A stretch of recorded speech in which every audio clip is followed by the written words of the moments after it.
Alright, welcome back everybody. This is Lamato back at it again with a small video today. This one I've actually had in my mind for actually just a couple days. Go figure, not for like weeks or anything, but this is a small little topic I wanted to talk about because this actually still remains a mystery in my mind, even with the bit of research I did and tried searching around for details. I couldn't find much, so today we're going to be talking about a bi-monthly/monthly video game magazine called Arcadia. So where did this all start? Where did this pique my interest? Well, it started with a picture that I have saved in my files for like a couple months or so. And just looking at the cover alone, you could tell The King of Fighters 2000. I'm a big fan of KOF, and especially with 2000. Soundtrack is absolutely amazing. I absolutely love it, but I digress. But what piqued my interest was just like the art style, it's SNK style, especially for like 2000, the turn of the century, so... But it definitely piqued my interest because, as most magazines would have done, they had, like, details of, like, other games, like, looking to be talked about in the magazine issue. So, you got stuff like Dragon Blaze, Slash Out, Battle Gear 2, Power Up Paradise, Gauntlet Dark Legacy, and even more recognizable games like Capcom vs. SNK and Guilty Gear X. I say that because I don't know majority of the games that were published even in these magazines, which we'll get into a minute, but... So, I decided I wanted to look into what Arcadia was all about just the other night, and see what details I could find, what history that they have. And to be quite frank, I couldn't find much.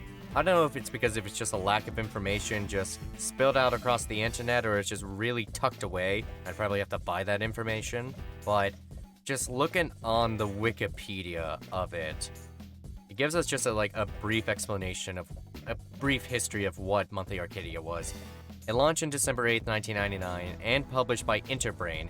It was the successor to the then popular magazine Gamers by bankrupt publisher Senseiya. The first issue of Monthly Arcadia was subtitled Coin Opt Video Game Magazine, and later issues Arcade Video Game Machine Magazine. The magazine was published monthly from its start to June 2013, when its frequency was switched to bi-monthly. The last issue cover dated April 2015 and was published in February 2015. So just from that alone, Arcadia has been gone for over 6 years now. It's been 21 years since, they started, but they ended 6 years ago, which is quite sad, honestly, but they were able to publish 168 issues in their 15-year lifespan, which I think is pretty impressive. I'm not a math whiz, which how impressive how many issues need to be published a year or in a span of 15 years for magazines, but for especially arcade Japanese games at the time, very, very impressive. So, getting into it,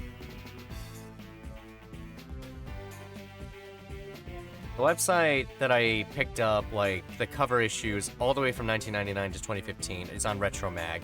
I will put a link in the description if you all want to check out the cover issues yourself, but we started all the way back in December 1999 with a personal favorite game of mine, Garo Mark of the Wolves. Look, you got Terry Bogard, Rock Howard. I am betting this is definitely a cover for Marvel vs. Capcom 2, but they probably didn't have the license to put Marvel characters in Japan at that time. I don't know what the whole deal was, but anyway.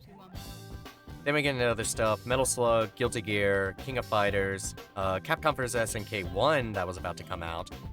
And the one big thing, I previewed to this, but there's gonna be a lot of games that show up in these cover photos that I have no idea what they are at all. I could probably tell oh yeah, so they got stuff in English like Capcom vs. SNK, in this guy or woman in a knight's armor riding a dragon, which looks pretty badass, but I don't know what the game is, honestly. And a lot of this stuff I have never seen at all. This is a first time experience just looking into this stuff, what was going on at the turn of the century, even when I was born at this point. A lot of this came out in 2001, so stuff was gonna be wild. I'm still mad I missed out on Capcom vs. SNK 2, even though I was probably not even 1 year old. Actually, no, I wasn't at all. Go figure. So yeah. And you had stuff as well like Gundam, Virtua Fighter, King of Fighters 2000. And I guess there's a little tour. I guess a tour of everything that they released up until 2015. So you could tell that dominantly for early 2000s, the start of the 2000s, SNK, Capcom, and even Guilty Gear were pretty damn popular. Like, Capcom mostly was just banking on, the CVS series, and King of Fighters only had like 2001 and 2002 at the time.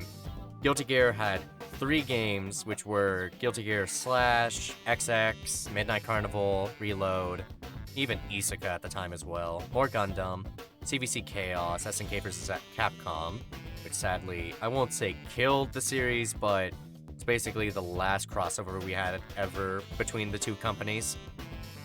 King of Fighters 2003, which I do not understand why it's a 2004 issue. I don't understand, quite frankly.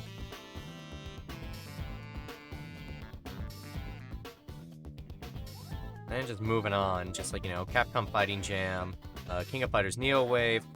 Tekken was also getting some more recognition at this point. I don't know what, I believe it was Tekken 5 that, really put them on the board again. And again, a lot of games I do not recognize at all, and especially Gundam for that matter as well, because it's like, I'm familiar with the franchise, not much, but unless there's like 100 different games tucked away within Gundam's pocket, I would be shocked. I'd be quite shocked, honestly. Got stuff like Guilty Gear XX Slash and King of Fighters 11, more Tekken 5, so it's like, Tekken 5 had like, already 4 issues just discussing it. Hey, you even had that Fist of the North Star Arxis game that was busted as hell. So yeah, just a lot of games I don't recognize, games I never played, games I never even heard about until now. Even especially a lot of games that I am familiar with but never had the chance to play, or just out of disinterest, like KOF Maximum Impact. Nah, I wasn't feeling it. I wasn't feeling like a 3D KOF game at the time when I started joining it back in 2020. Tekken's always been a weird thing, which I might talk about someday for me. And then we get it to the point where it's like Street Fighter 4 was about to come out, and there's gonna be a brand new generation of fighting games at that point. May not be all 3D, but it was gonna be a fresh start. Then you got something like BlazBlue Calamity Trigger, which, definitely started off pretty well. It really did. More Tekken. Yeah, the King of Fighters coming back after like, 5 years after KOF 11, and basically got that gorgeous 2D sprite art style that's like that is non-matched by any other game at that point. But then again, KOF 12 was pretty garbage. Nobody talks about that game anymore. A year after Calamity Trigger, we get announcements for Continuum Shift. That's pretty cool. Tekken is still getting recognition. Street Fighter 4 definitely as well. I'm pretty sure Street Fighter 4 at that point, it was 2010. Nah, I wouldn't say they were on their first, expansion. I doubt it. More King of Fighters 13, had some Vocaloid back up there. I just wish I had the possibility of, looking inside these magazines. I really, really wish I could. I wanted to see, what's in these pages. I wouldn't be able to read it at all, but I just want to see what was the talk back then. What was the talk of, the early 2000s and the 2010s? Speaking of 2010s, this is where this page piqued my interest, because there are 4 consecutive issues for Persona 4 Arena from April 2012 to July 2012. And for a small game like Persona 4 Arena, that's actually quite impressive. I know, though, that, it probably didn't have that big of a community stake. It probably didn't have... It was competitive as hell, from what I know, but, it didn't last long, probably because of, disinterest for it, or maybe because the console version was coming out and nobody liked the online for that, probably, but... Or it could be the fact that, this game maybe saw some success and it warranted a sequel, which it definitely did, so... But again, I think it's impressive that a game like Persona 4 Arena was warranted 4 different issues in 4 consecutive months. That's quite a feat, honestly. Then we got stuff like Under Night in Birth and Guilty Gear Accent Core Plus R. I swear, Under Night in Birth is just that weird game, It's hidden away, it's tucked away from everybody for the longest time. Then everybody talks about it as soon as BB Tag comes out. And then as soon as the hype for BB Tag dies out, Under Night in Birth's hype dies out. So, it's quite weird. You poor, poor child. You're just that weird step-red-headed child like me. that you never got that recognition. You never did. And I feel sorry for you. Blaze Blue Colonel Phantasma was coming out as well. And we get into games, again, that I do not recognize at all. I don't recognize these characters or titles or anything. Lord of Vermilion, never heard of it. Never, ever have. And I'm betting that probably also came with, like, these games were probably, like, weirder Japanese arcade games. And I don't even want to begin to try to explain those, but... And I believe we get into the final page, yep, with the last few issues, December 2014, up, and then, you know, nothing in January, but February, and then April, but as we saw on the wiki, you know, that April 2015 issue was apparently released in February, I guess, but... Yeah, so, now you're probably thinking, well, if you're not able to read them, just read them on here. I'm glad you asked, because you know why? They're empty. There's nothing on these pages at all. There's nothing on any of the pages, even from 1999. No one decided to just, like, you know, post these online to share them with the rest of the world. Nobody decided to. Nobody had to translate it. You just had to, you just should, like, let us see what these pages held for, like, 15 years worth of arcade games, worth of fighting games. But no, nobody did at all. And I think that's quite sad.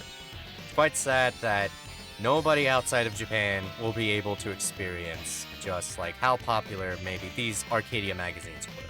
But...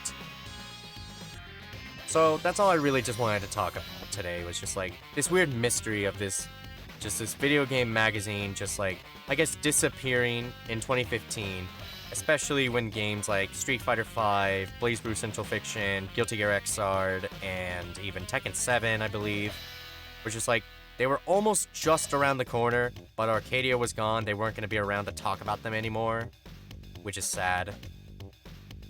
But that, and I guess link this to another reason why I wanted to make this video outside of, like, trying to figure out this mystery. I remember a memory of mine where it's just, like, I was a kid growing up, and I just collected Xbox official magazines from, like, 2012 to, like, 2015, until I stopped. I was inconsistent as hell buying them in the first place, but they were quite interesting because it's like, I wanted to see what games were coming out. I wanted to see what people were talking about, what the critics were talking about.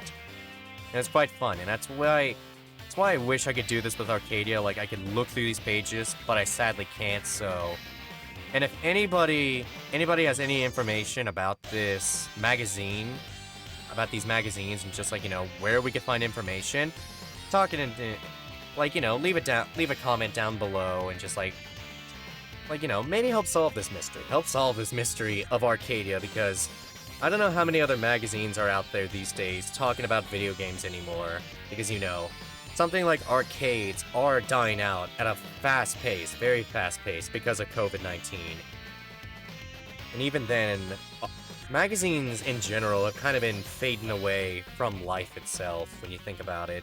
Even especially video games ones, when everything is going digital and all that, but at least there are some people there able to preserve this, but if we could do it fully, like, get full magazines preserved online, that'd exactly be great. So, I'm gonna wrap it up here. Thank you all for watching. What do you think of this video? And if you got any other way to solve this mystery of what happened to Arcadia, and probably, you know, maybe see how else we can do these, how we could find and read these full magazines, because I would love to. And if we do get more information, if I find more information about Arcadia, I will do a follow-up video on this, so... Again, thank you all for watching. This is Lamato, signing off, and see you then.